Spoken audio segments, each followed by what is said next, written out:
Okay, so Creatine Cycle has hit yet another mainstream publication, and I would never waste an opportunity to make this all about me. No, but seriously though, unfortunately, my mesh singlet is in the drawer. I don't have my scandally clad tank top on. I think that'd be a little bit on the nose for this.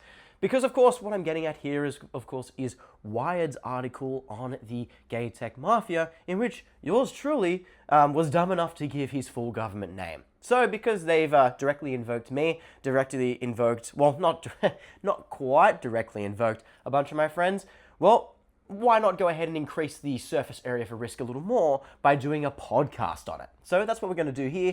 Mott's not only gets political, Mott's gets into basically everything that you probably shouldn't touch as a tech person. So we'll see how we go. I'm going to go ahead and assume my position. Let me just have a sip of my tea, as is tradition. I hope you enjoy a little bit of tea ASMR.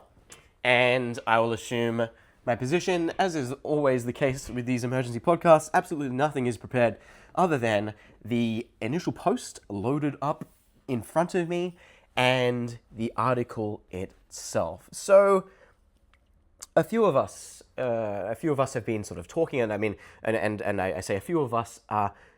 A bunch of my friends are featured in this, and we've been talking, sort of bracing for impact with this article coming. I was, honestly, in the back of my mind, I was a little anxious with what they had me quoted for. So, well, we'll see if there's any repercussions of that. But, they were kind enough to let me know that they had verified those sorts of things. I digress. To get into this here, the illustration, whether you call it an illustration, bizarre cover photo, I must say, bizarre cover photo. So the Wired poster reads, "Gay men have long been rumored to run Silicon Valley. Wired investigates." And it's this cover photo in which there are hands coming out of trousers where the genitals would otherwise be. And they're giving a handshake. Of course, this is, the idea behind this is that really, my interpretation of this is transactional sex. There's two men doing this. Seems distasteful with a lot of discourse around taste in the last few days. Seems a little bit distasteful, and basically the gist of the article is, and I don't want to give it too much airtime. We'll give the reactions and the timeline the airtime that it deserves, because that's what we're here to do, and it is our God-given right to respond to these sorts of things. But basically, the gist of the article is, a lot of it anonymous posting, a lot of people using either fake names or, just aliases, and it's just filled with a bunch of rumors, and it's unfortunate that such a thing. That the article has sort of been put together in such a way, because it just comes across as incredibly conspiratorial. And, my 2 cents on it is that, the cool thing about the gays is they tend to actually just be really good at what they do. And that is they're clever, and they're good at doing business and getting what they want. And it's just one of those things in which it almost seems like now that they're all so successful, right, in the tech world, it feels okay to punch up. And I would probably suggest that if this were any other marginalized group, this probably wouldn't have come across as well. But, again, there we go. Mott's gets political, so we'll see how fucking long this lasts. That's sort of my 2 cents on it. So I don't want to give it too much airtime, because so many of the quotes are sort of just speaking in these hypotheticals. He said, she said. I mean, even my quote was just a fucking this is what I heard sort of thing. And again, only guy dumb enough to give the government name. So there's that. I think the bit that I do want to air from the article before we get into a bunch of these reactions is from. I'm scrolling, just trying to get through the ads here. So it's this character named Gerald. So Gerald, and what I want to do here is I want to go ahead and just read the last 2 paragraphs, because I think it's unfortunate that these are the last 2 paragraphs, because I think this is probably what is the most important takeaway of this, and it's always the worry of of those involved when a piece like this drops. So basically, Gerald says, so it reads, Gerald knows the feeling. He's a young gay man in San Francisco, described by acquaintances as a quirky individual and a social puppeteer. Over a call, Gerald lays out the reasons he has hesitated to talk about his time in tech. And so it's quoted, "This is a complex subject," he says. "And I don't think readers can draw the distinction between some bad men being gay and all gay men being bad. It can be a slippery slope into homophobia. He won't give his story to me, not yet, but he does tell me he suspects that other stories in the coming months will surface. People have a difficult time articulating power with nuance," he says. Yep. "This is not just one story. There'll be many. From what he's told me so far, and from everything else I've heard, the heartfelt late-night confessions over the phone, the insights shared quietly and kept off the record, the admissions of dozens of funny, brilliant young gay men competing for, yes, power and money and recognition, but also for love, romance, and a place to belong in the heart of San Francisco. I believe him." Now, the way that the last paragraph reads, you could insert literally any particular group into that last paragraph and then put San Francisco and it'll be true. It is like literally anybody that comes to San Francisco, like especially if they're a transplant, if they're coming here for work, I would go as far as saying that they are competing for power and money and recognition and love. Because I feel like, if you're an ambitious person in a city, fuck, you can probably say the same thing for New York. And literally, like, any city. So, anyway, I'm getting into a tangent here. But basically, I think the most important thing is the line about it can be a slippery slope into homophobia. So, those that I speak to about this sort of thing, that is their biggest fear. And honestly, the rest of it reads a bit like a conspiratorial hit piece. That is my issue with it. Excuse me, by the way, being a little bit sick. So these are the sorts of things you deal with as a professional podcaster. So let me just quickly have a sip of my tea so I don't cough up a lung when I am reading the timeline reactions, which is, quite frankly, the most important part. Okay. We're healed. Okay, so I'm just going to go ahead and view quotes here. Let's see. What is? There's a few that came to mind. In this one's funny. Okay, so Mr. Exit, so praying for exits, quote tweets the article. He says, he's like, reminded me of one of the best tweets on this app. And it's a screenshot of an account called Studio Military, John Galt. He's like, crazy that Sam Altman has all that money and still can't get a girlfriend. And the reply is like, he is gay. And John Galt's like, I don't like him either, but let's set insults aside and figure out why he doesn't have a girlfriend. Yeah.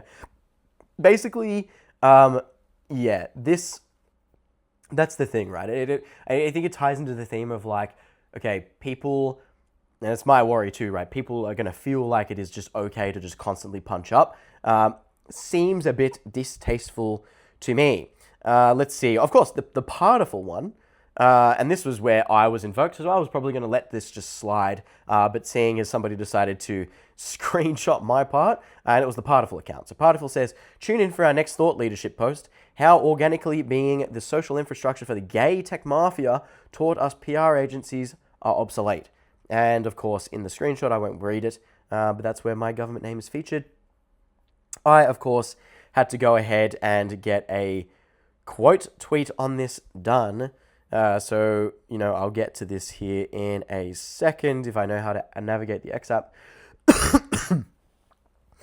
So, what I said in quote, I said, when you culturally commentate too close to the sun and end up with your full government name and sexuality in the gay hit piece. So, well, you could probably consider this emergency podcast to be doing the exact same thing. So, we'll go ahead and fucking see. Okay, so I'm going to really quickly navigate back because there were a few quote tweets that I think, that especially went after this piece, and I think are actually worth going over here. Let's see. So Heron, a friend of the show, he says, I have a lot to say on the matter. I feel a strong degree of kinship among my gay friends. Something which I do not believe can be replicated between straight people. You get very strong, tight-knit social groups. Combine this with tech CEOs, and there's your gay mafia. So, okay, it's like relatively relatively neutral comment. A lot of comments on the thumbnail. Let's see. Okay, this is one that I wanted to go over. So this is from Lee Edwards. So Lee Edwards, he says, and of course Lee Edwards is a VC, Wired reached out to me through multiple channels and different friends for this article and didn't reply. The hero image tells me I made the right decision. Guys, this is gross. Stop it.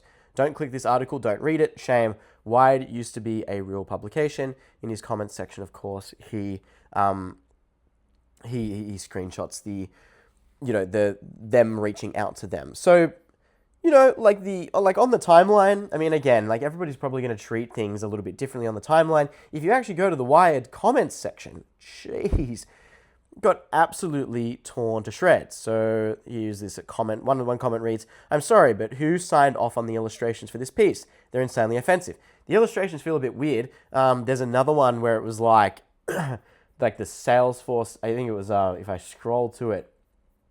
Oh yes. So the cover photo in the article itself is basically fucking like this sort of description would just kill an entire family from the Victorian era if you were to show it to them. Basically, so like a man, which just like the body of a fit man and the Salesforce tower in the place of their genitals. So, professional podcaster here saying these sorts of things, concerning to say the least. So if I were to keep going through a lot of these comments here, let's see. So, hey Wired, this is a very dangerous hit piece. It's not reporting. It's gossip that's designed to do damage. You should be ashamed and immediately retract this piece. Okay. And then a comment replying to that says, feels like it was written for Gawker. Wow. Okay. So they're not pulling any punches here in the comments. And the comments on the Wired article itself are universally negative. There were a lot more mixed, and the reason I say mixed reactions on the timeline is because it wasn't necessarily mixed in that people had positive spins on this article. The way in which it was mixed was that it was either negative takes or just shit posting. That's what it is. Because I mean, like it all is, like I think the thing about a lot of this discourse is, and a lot of what the article was at least trying to prove, but I just don't think proved it, was the whole idea that it was like, oh, if you're simply gay, you would have raised that siege round, right? If you were simply in the gay circles, like you would get ahead. And the article could not substantiate any of that, right? I mean, and I feel like you could talk to anybody that's been around in the Valley for a while. They, one, will have heard of the Gay Tech Mafia, or whatever the fuck. Like I think even the label itself is a bit sort of like, you mention it to a particular person who's been here for longer than you have been, and they might be like, what? Like, oh, you mean like just like the gays, like in the Castro, or whatever the fuck.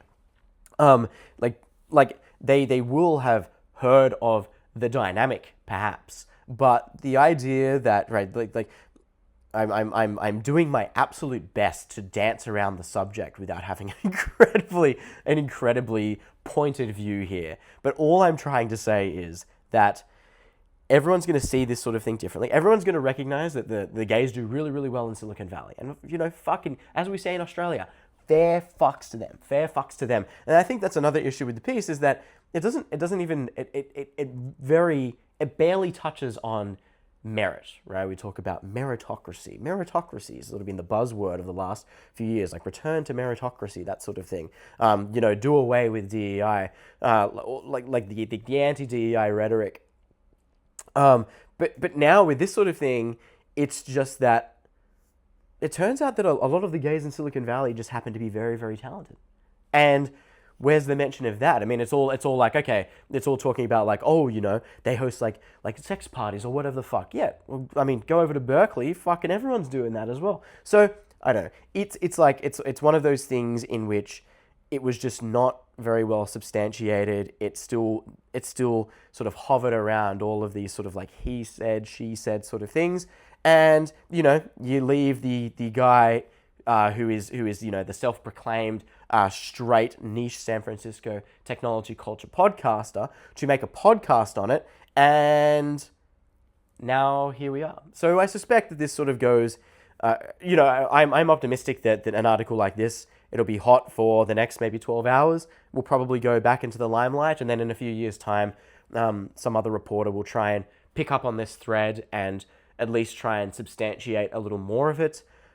And I think as long as reporters are trying to do this, they're going to get similar responses by everybody involved, except for idiots like me. So that's the sort of thing that we're dealing with here. I'm not sure much comes of this. I'm optimistic that it is not necessarily going to spread as much homophobia as friends of mine necessarily think. I certainly hope that it doesn't, and I'm optimistic that it won't necessarily do so.